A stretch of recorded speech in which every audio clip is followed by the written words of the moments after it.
Notre histoire a commencé il y a 150 ans avec l'achat de la propriété par le baron James, qui est donc mon arrière grand-père. Et en fait, il y a eu une volonté à partir des années 60 de développer au-delà de seulement Lafite l'histoire viticole de la famille, qui a fait qu'on a acheté des propriétés un peu partout, d'abord à Duarmilon, puis un peu plus loin pour devenir finalement une famille de vignobles à travers le monde qui va de la Chine au Chili, en Argentine, mais dont le cœur de cette histoire est parti de Bordeaux et de Pauillac. Déjà au XVIIe siècle, il y avait des vins qui étaient produits à Lafite, probablement avant, mais nos sources sont du XVIIe siècle. C'est une propriété qui est très ancienne, qui a conservé tout partie de son cépagement d'origine, de ses parcelles. Ça fait partie des grands noms de Pauillac, dont des grands noms français.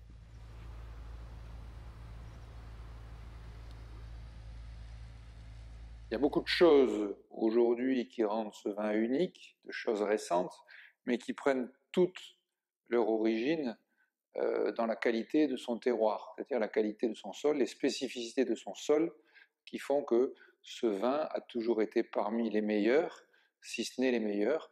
Donc il y a un équilibre parfait ici dans les sols qui fait que la vigne trouve toujours, quasiment, quel que soit le millésime, les conditions idéales pour se développer dans un millésime donné et produire le meilleur vin possible dans ce millésime. On est plutôt traditionnel au niveau de nos méthodes de vinification, peu interventionniste. On préfère faire confiance à la qualité de la matière première, la respecter pour essayer d'en extraire le maximum et la plus grande qualité.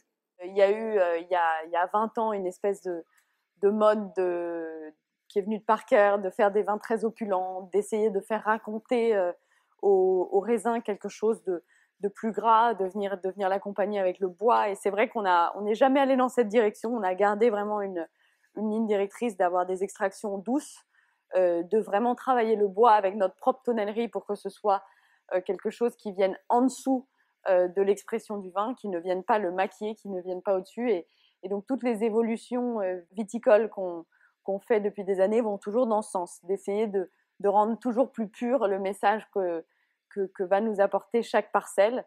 Et les plus grandes évolutions qu'on a aujourd'hui et les plus belles sont celles qui nous permettent d'être le plus précis possible, de venir diviser encore plus chacune de nos parcelles pour vraiment aller chercher les plus belles qualités et les plus belles expressions de nos terroirs. On a le respect du travail fait par les générations précédentes. Alors c'est pas du conservatisme, c'est pas être réactionnaire à l'évolution.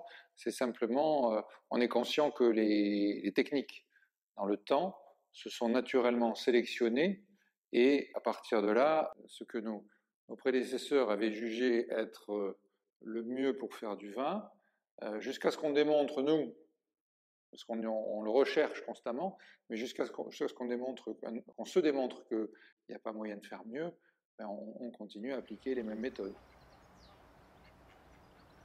Les bâtiments, c'est un mélange de plusieurs époques.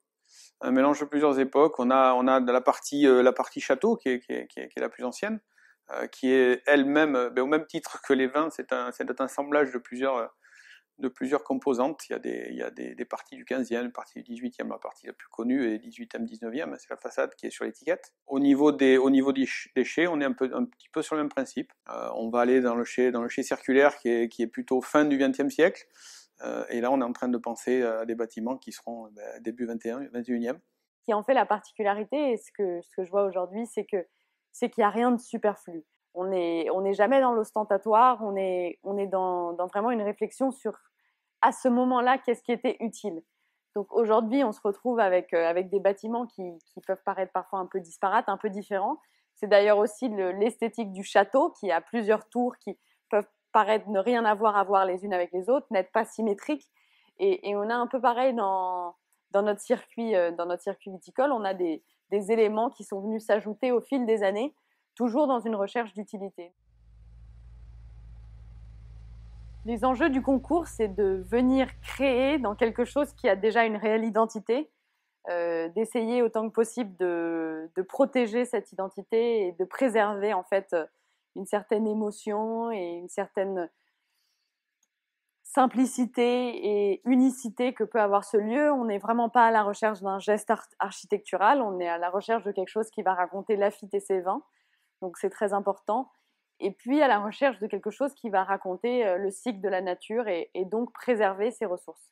C'est de savoir bien imaginer ce qui peut se passer dans ce qu'on doit faire dans les zones dans lesquelles on peut travailler, transformer partiellement ou totalement, que l'ensemble du fonctionnement, du travail au quotidien soit extrêmement qualitatif, sécuritaire pour le personnel, limiter les erreurs, limiter la fatigue des gens, favoriser un environnement de travail extrêmement dans lequel on est bien, dans lequel on aime être et travailler.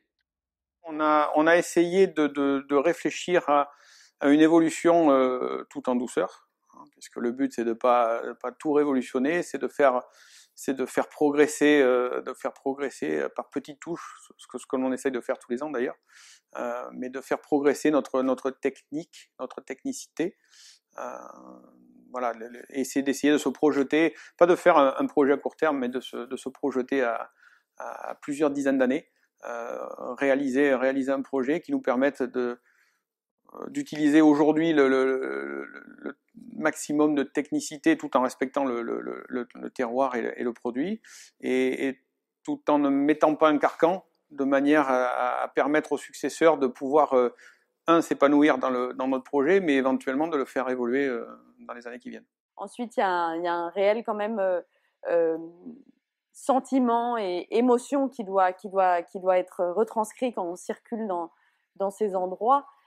C'est pas seulement des bâtiments industriels, c'est des bâtiments où le vin évolue et s'élève. Le vin, c'est quelque chose qui a un caractère vivant, et donc il faut absolument aussi ressentir ça quand on marche dans ces bâtiments. On a cette valeur d'émotion et de sacré qui ressort de chacun de ces lieux, et c'est quelque chose qu'on souhaite vraiment préserver. Et on sera tous vigilants à ce qu'on sache moderniser Lafite tout en respectant l'histoire et ce qu'attendent aussi les gens qui visitent Lafite, qui viennent du monde entier. Il ne faudrait surtout pas que quelqu'un qui est venu à Lafite un jour, qui en a gardé un immense souvenir et qui ramène quelqu'un avec lui, son fils, sa fille, sa femme qu'il n'a jamais amené, ou un ami, et présente quelque chose qui a perdu son âme, qui a perdu sa simplicité. Mais l'enjeu sera de trouver donc l'équilibre entre une transformation qui se